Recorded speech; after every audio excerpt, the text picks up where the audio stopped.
নমস্কার, দেখছেন কলকাতা টিভি, সঙ্গে রয়েছে আমি স্বর্ণালী। শুরু করছি আমাদের বিশেষ অনুষ্ঠান ডাক্তার বলছেন। আর ডাক্তার বলছেনে আজকের আমাদের যে আলোচনার বিষয় তা হলো নেফ্রোলজি এবং অবশ্যই কিডনি সংক্রান্ত অসুখ এবং তার পাশাপাশি কিডনি ডোনেশন।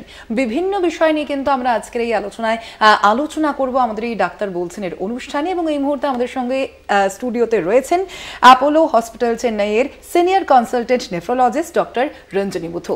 ডক্টর মুথু, আপনাকে স্বাগত জানাই আমাদের এই डॉक्टर बोलছেন विशेष অনুষ্ঠানে। डॉक्टर मुथु, आपके पास मैं जो पहला प्रश्न पूछना चाहूंगी कि ये जो नेफ्रोलॉजी है ये कितना एरिया तक है और ये क्या होता है ये नेफ्रोलॉजी? नेफ्रोलॉजी विभाग जो है किडनी संबंधित रहता है।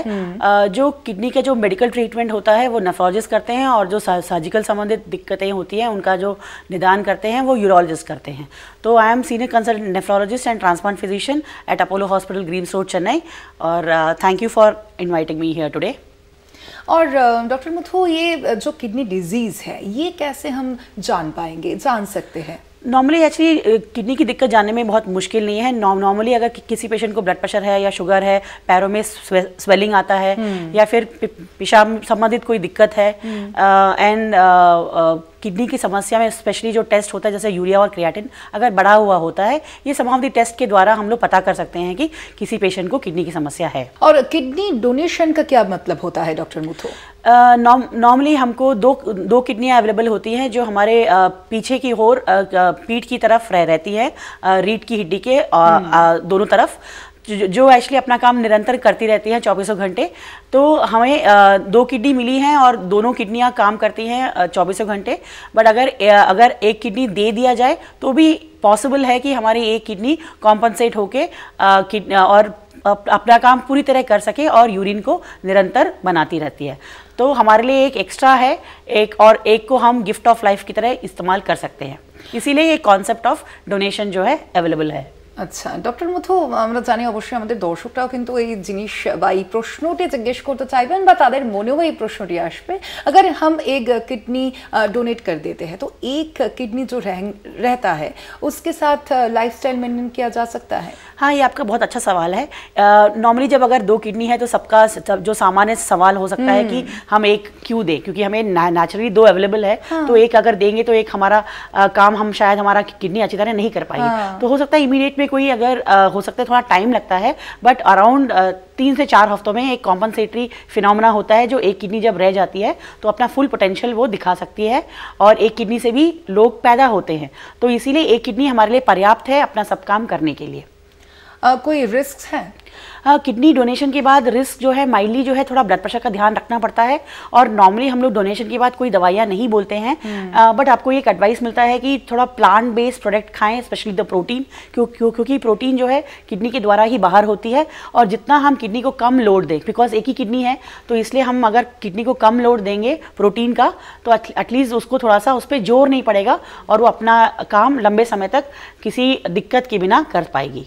डॉक्टर मुथु, मैं जो दूसरा क्वेश्चन आपके पास रखूंगी कि ये अगर किडनी एक कोई डोनेट कर रहे हैं तो उसके बाद उनका जो लाइफस्टाइल मेंटेन है, जो आप कह रहे थे कि उनमें कोई रिस्क नहीं होगा, लेकिन उसके साथ साथ कोई मेडिसिन वो लोग ले सकते हैं या नहीं?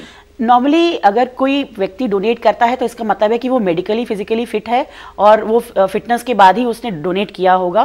तो नॉर्मली कोई भी दवाई हम लोग एडवाइस नहीं करते हैं, और हम लोग उनको ये भी बोलते हैं कि कोई भी ओवर द काउंटर मेडिसिन नहीं खाना है, specially pain killer, Ayurvedic, homeopathic, यूनानी मेडिसिन कोई भी डॉक्टर के एडवाइस के बिना आपको नहीं लेना है कोई। और जैसा कि मैंने अभी बताया कि प्लांट बेस्ड प्रोटीन प्रोडक्ट खाइए जिसमें कम प्रोटीन होता है और वो किडनी को कम लोड देता है as compare to animal protein. तो उस चीज़ का ध्यान रखना है और अपना लाइफस्टाइल अच्छा रखना है। आपको कोई स्मोकिंग नहीं करना है, ड्रिंक्स नहीं करना है, कोई सब्सटेंस अब्यूज़, कोई नशा नहीं करना है, अधिक अपने आप को स्वस्थ रखना है, एक्सरसाइज करते रहना है और अपने आप को फिट रखना है।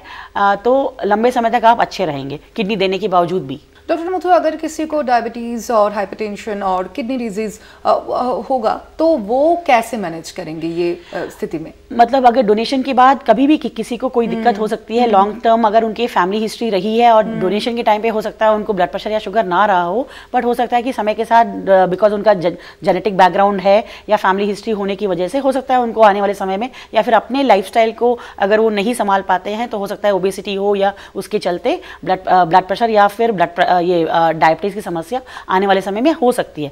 पर जब भी ऐसा होता है तो आपको डॉक्टर के संपर्क में रहना होता है। डोनेशन के बाद हम लोग पेशेंट को हर 6 महीने में एक बार फॉलोअप के लिए बुलाते हैं, भले ही वो अच्छा कर रहे हों या फिर अगर उनको दिक्कत नहीं भी हो तो भी हम लोग उनको रेगुलर फॉलोअप के लिए एडवाइस करते हैं। एनुअल हेल्थ चेक सबको करना है। आपकी लाइफ नॉर्मल है, एक किडनी डोनेशन के बाद भी आप नॉर्मल लाइफस्टाइल है, आपका जीवन बाकी जनरल पॉपुलेशन की तरह ही है, तो इसीलिए आपको जितना अच्छा रखना है नॉर्मल, जैसे बाकी लोगों को हम एडवाइस करते हैं कि ईयरली जो है हेल्थ चेकअप्स करना है, आपके लिए भी वही एडवाइस रहेगा कि आपको रेगुलरली डॉक्टर के संपर्क में रहना है। और अगर कोई भी दिक्कत आती है तो आप डॉक्टर से बेहिचक संपर्क कर सकते हैं। और किडनी संबंधित अगर कोई प्रॉब्लम है तो प्लीज़ किडनी के डॉक्टर को दिखाना ज़रूरी है। कोई भी पेन किलर या फिर जो किडनी को हानिकारक दवाइयाँ हैं उनसे बचना है, और दवाइयों को जितने जल्दी स्टार्ट करेंगे और तो उसको रिवर्स भी आप कर पाएंगे। So prompt detection and prompt followup, this is the only key which normally I want to advise. Doctor Muthu, अगर इस सिचुएशन पे कोई दिक्कत आए तो कैसे आप लोग ट्रीटमेंट करते हैं? नॉर्मली बहुत सारी दवाइयाँ जो होती है किडनी या लिवर के द्वारा ही किडनी से बाहर, मतलब शरीर से बाहर होती हैं।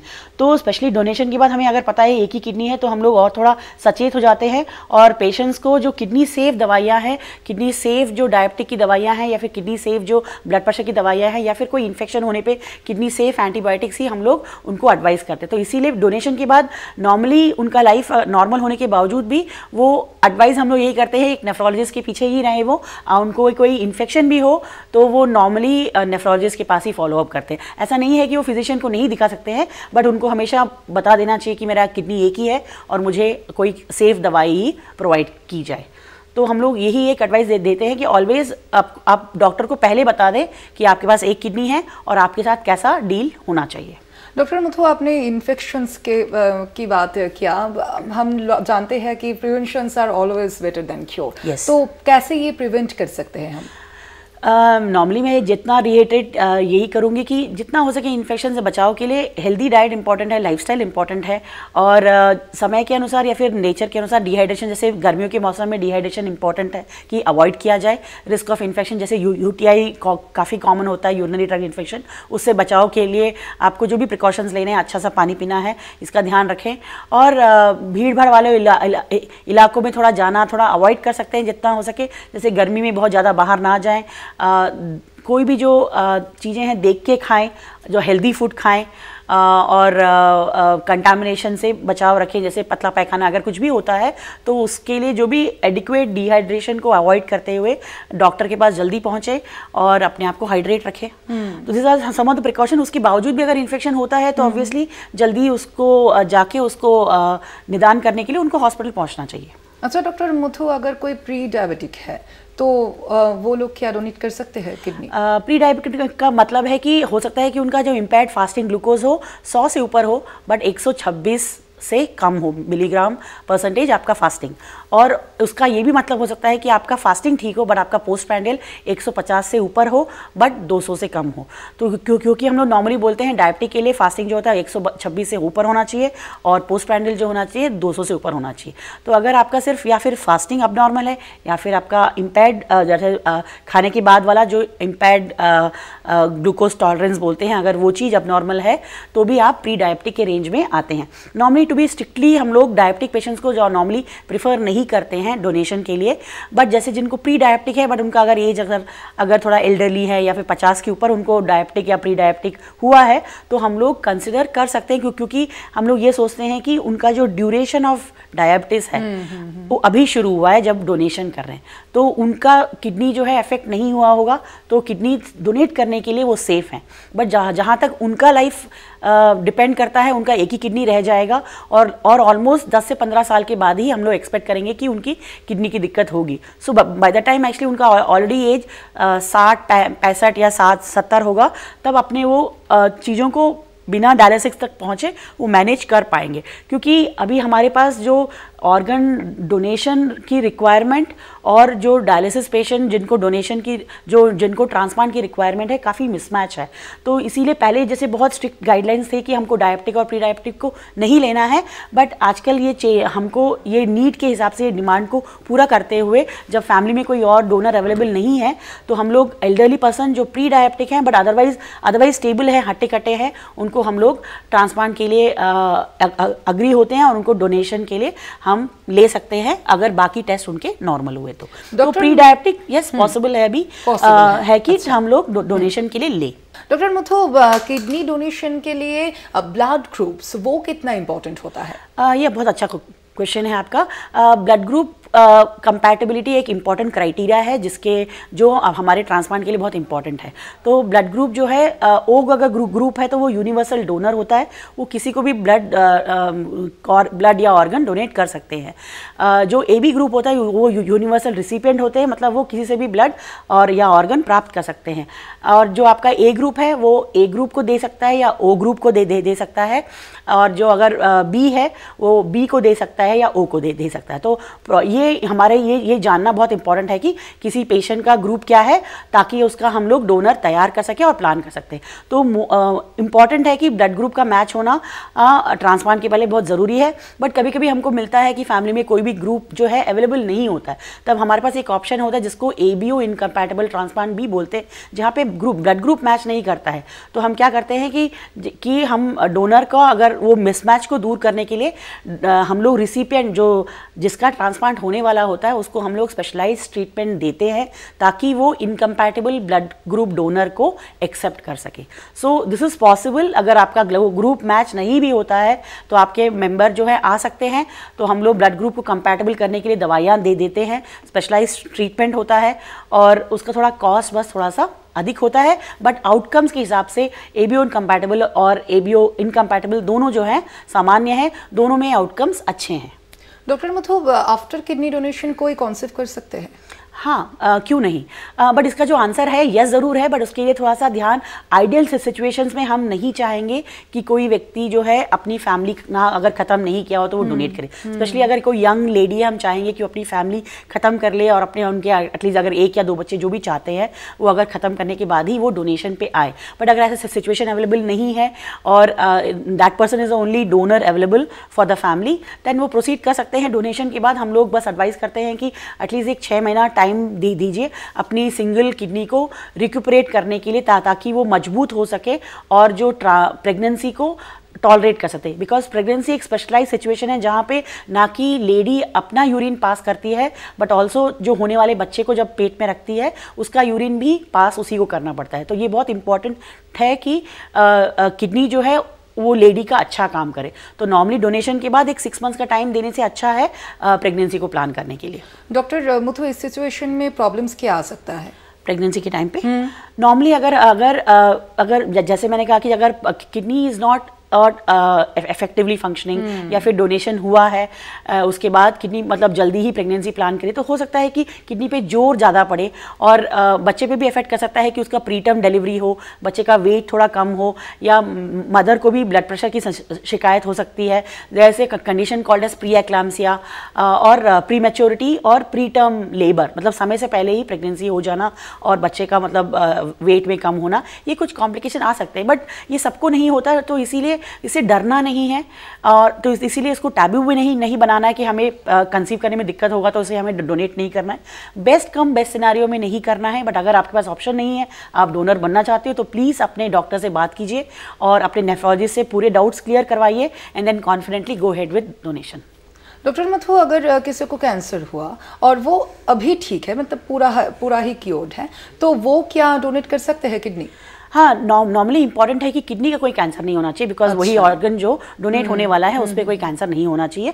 और अगर ट्रीट भी हुआ है तो भी it will be little risky because opposite side kidney में रिस्क होने के चांसेस हमेशा होते हैं। तो इसलिए किडनी कैंसर ऑलमोस्ट अवॉइड करना चाहिए डोनेशन के लिए। एंड ऑल्सो अगर किसी दूसरे भाग में अगर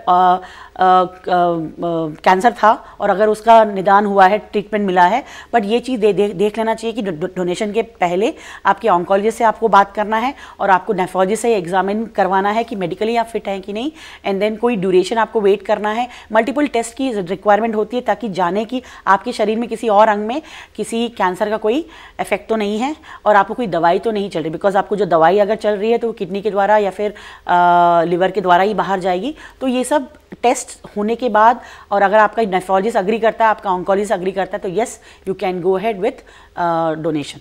डॉक्टर मुथु, कौन सा डिजीज में किडनी डोनेशन एब्सोल्युटली कॉन्ट्राइंडिकेटेड होता है? जैसे समझ लीजिए कोई व्यक्ति अगर डायबिटिक और हाइपरटेंशन है और उसको लंबे समय से ये दोनों बीमारियां हैं और उसको हम लोग ने टेस्ट में ये पाया कि जिसके किडनी अगर कम काम कर रही है या फिर उसका क्रिएटिन बढ़ा हुआ है या फिर उसके यूरिन में प्रोटीन जा रहा है, तो ऐसे पेशेंट्स डेफिनेटली किडनी डोनेट नहीं कर सकते। जिनकी खुद की किडनी इफेक्टिव नहीं है या अच्छा काम नहीं करे वो किडनी डोनेट नहीं कर सकते हैं। सिमिलरली कुछ कैंसर, जैसे अगर रीनल कैंसर अगर होता है तो वो किडनी डोनेशन के लिए इफेक्टिव नहीं रहेगा। स्पेशली सम इन्फेक्शन जैसे क्रॉनिक इन्फेक्शन होते हैं, जैसे HIV हो गया, HBsAg मतलब हेपेटाइटिस बी हो गया, ऐसे जो पेशेंट्स हैं वो सिर्फ HIV पॉजिटिव डोनर रिसिपिएंट को ही किडनी दे सकते हैं, या फिर हेपेटाइटिस बी वाले पेशेंट हेपेटाइटिस बी वाले रिसिपिएंट्स को ही किडनी देंगे तो अच्छा है, बिकॉज ये इन्फेक्शन जो है शरीर से जाती नहीं है, ये डॉर्मेंट रहती हैं और रिएक्टिवेट हो सकती हैं। स्पेशली ऑल्सो अगर TB आपको हुआ है आपके किसी भी ऑर्गन में, तो हो सकता है कि वो आपकी इम्यूनिटी को अफेक्ट करती है, और आप जब डोनेट करते हैं तो वो ग्राफ्ट जब आपका एक किडनी आपके पेशेंट में रिसिपिएंट में लगता है तो हो सकता है इम्यूनोलॉजिकल रिएक्शन की वजह से रिजेक्शन के चांसेस हो सकते हैं। तो इसीलिए TB जैसी कोई बीमारी भी अगर होती है, कोई लंबी बीमारी, तो उसको हम लोग अच्छा नहीं मानते हैं और किडनी डोनेशन के लिए हम लोग ज़्यादा उसको प्रोत्साहित नहीं करते हैं। डॉक्टर मुथु, किडनी डोनेशन के बाद कैसे किडनी को हेल्दी रखा जा सकता है? बहुत अच्छी बात है ये चीज़ जानना कि डोनेशन के बाद अपनी किडनी को अच्छा रखने के लिए आपको सबसे पहले रखना है, आपको ये समझना है कि मैं नॉर्मल हूँ, मुझे पॉजिटिव रहना है, और आपने एक बहुत अच्छा एक काम किया होता है कि आपने डोनेशन किया है।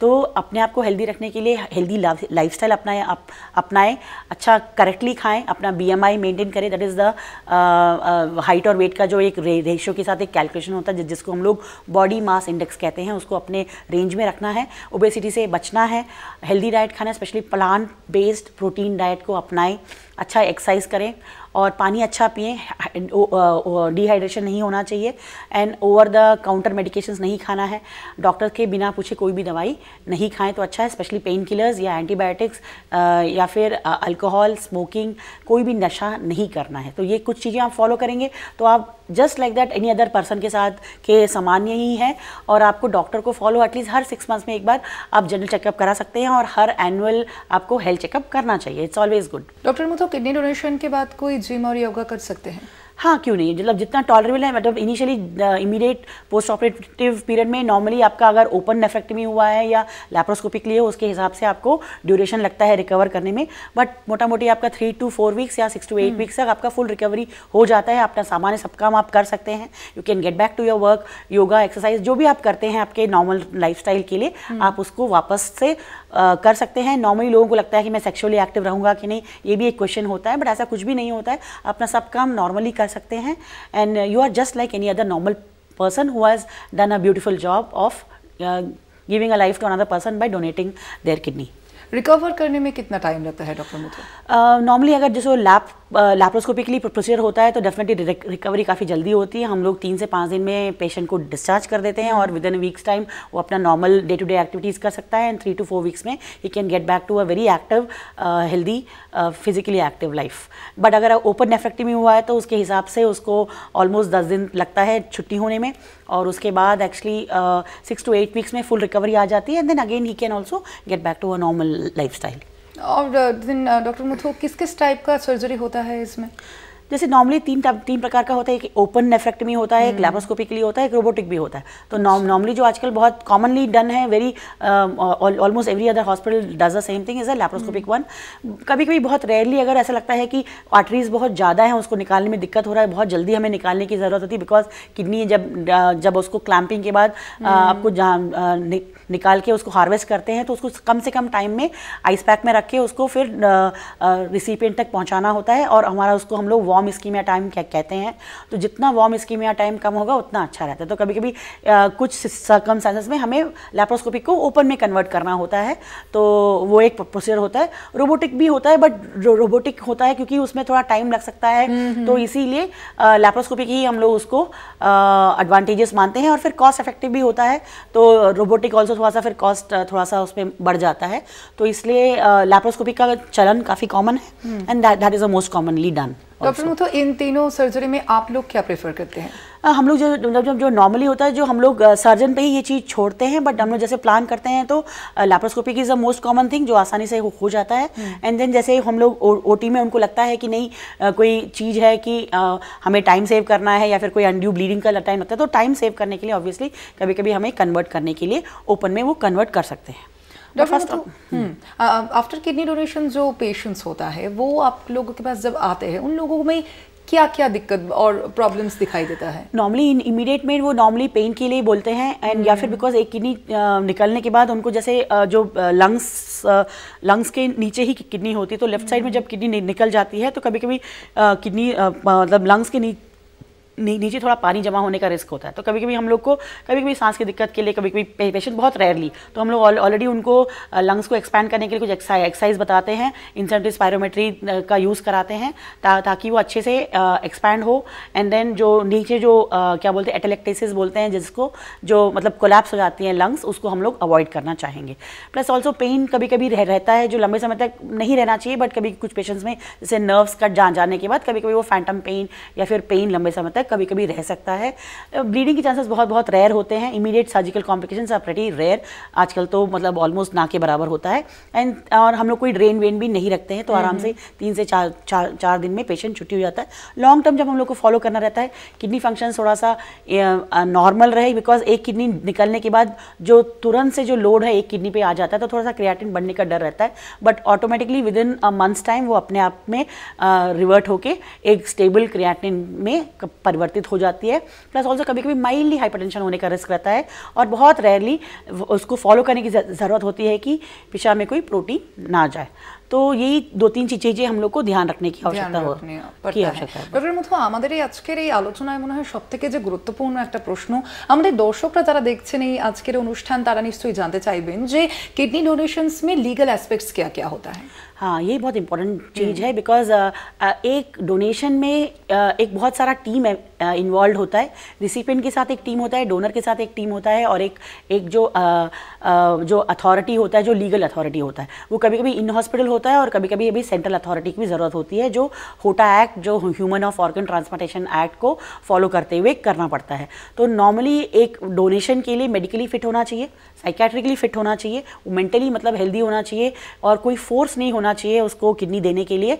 तो उसका एक इंडिपेंडेंट डिसीजन होना चाहिए, और वो फिट होना चाहिए कि अपना डिसीजन अपनी मर्जी से दिया है, किसी के फोर्स के बिना दिया है, और वो देने के लिए वो एक्टिव है, अपने स्व इच्छा से दिया है, जहाँ पे कोई फाइनेंशियल इंसेंटिव इन्वॉल्व नॉर्मली नहीं होता है। और जो ये करने के बाद, और उनका एक लीगल एस्पेक्ट होता है कि वो एक रिलेटेड डोनेशन होना चाहिए। नॉर्मली हमारे होटा एक्ट के अंदर है कि पहले बहुत स्ट्रिक्ट रूल्स थे, जहाँ पे आपके पेरेंट्स, ग्रैंड पेरेंट्स, आपके सिबलिंग्स एंड आपकी स्पाउस जो है किडनी डोनेट कर सकते हैं, बट आजकल ये एक्सपैंड करके आपके नियर रिलेटिव्स को भी हम लोग डोनेशन के लिए एक्सेप्ट करते हैं, जिनका रिलेशनशिप हम लोग प्रूव कर सकते हैं कि आपसे रिलेटेड है। जैसे आंट हो गई, चाचा हो गए, तो नियर बाय रिलेटिव जिनका हम लोग रिलेशनशिप प्रूव कर सकते, जिसमें नेबर्स, बाहर के दूसरे friends, they are not allowed. जिनको हमें ब्लड रिलेशन प्रूव कर पाते हैं, उनको हम लोग डोनेशन के लिए एक्सेप्ट कर सकते हैं। तो लीगल में यही देखा जाता है कि वो व्यक्ति लीगली फिट है कि नहीं, इन द फॉर्म ऑफ उनका रिलेशन प्रूव कर सकते हैं कि नहीं।